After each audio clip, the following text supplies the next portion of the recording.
அந்த முகமுடைய மக்கள் தான் கடகராசி. ஸோ கடகராசி வந்து அவ்வளோ பாசமானவங்க.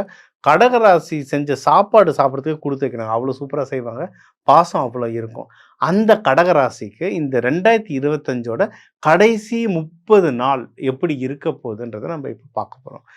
உங்களுக்கு ஆக்சுவலா குரு அதிசாரம்லாம் நடந்தது. ஸோ உங்களுக்கு வந்து ஒரு லாஸ்ட் ஒரு 1 1/2 மாசமே நல்லா தான் இருந்திருக்கும். நெறைய நெறைய நல்ல விஷயங்கள் நடந்திருக்கும். சரிங்களா?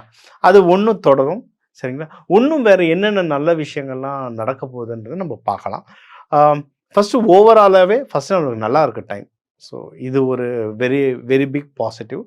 எதில ஜாக்கிரதையா இருக்கணும் அப்டின்னா, பணம் விஷயத்தில, குடும்ப சந்தோஷத்துலலாம் கொஞ்சம் ஜாக்கிரதையா இருக்கணும். ஏன்னா, தனஸ்தானத்தில கேது பகவான் இருக்கார். ஸோ பண விஷயத்தில கொஞ்சம் ஜாக்கிரதையா இருங்க. அண்ட் குடும்ப விஷயத்தில சின்ன சின்ன ஈகோகள் வர வாய்ப்பு இருக்கு. நம்மளுடைய ஸ்ட்ரென்த் என்ன? நம்ம வந்து பாசமா இருக்கிறது தான் நம்மளுடைய ஸ்ட்ரென்த். சரியா? எ அந்த பாசத்த காட்டி ஜெயிங்க. ஒரு பிரச்சனை வருது. அந்த பிரச்சனைய எப்படி நம்ம ஜெயிக்கிறது? நம்ம கிட்ட இருக்கிற சக்திய வச்சு அந்த பிரச்சனைய ஜெயிக்கணும். நம்ம சக்தினா நம்ம பாசம். நம்ம பாசம் குடுக்கும்போது எல்லாருமே சைலன்ட் ஆவாங்க. அத காமிச்சு அந்த ஈகோல இருந்து மேல வர